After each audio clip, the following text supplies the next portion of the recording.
નમસ્કાર, હું છું પ્રિયા અને તમે જોઈ રહ્યા છો જનતા કી જાણકારી ન્યૂઝ।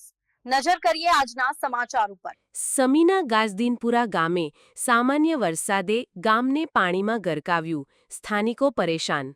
ગાજદીનપુરા ગામમાં માત્ર સામાન્ય વરસાદે જ ગામની હાલત બગાડી નાખી છે। ગામના મુખ્ય રસ્તા સહિત શાળાની આસપાસ પણ વરસાદી પાણી ભરાઈ જતા વિદ્યાર્થીઓ અને ગ્રામજનોને ભારે હાલાકીનો સામનો કરવો પડી રહ્યો છે। જ્યાં ત્યાં ભરાયેલા પાણી અને ગંદકીના કારણે રોગચાળાની ભીતિ પણ સેવાઈ રહી છે।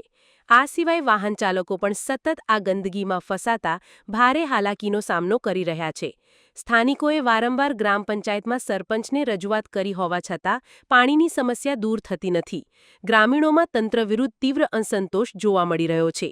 રિપોર્ટ અનિલ રામાનુજ, રાધનપુર, પાટણ।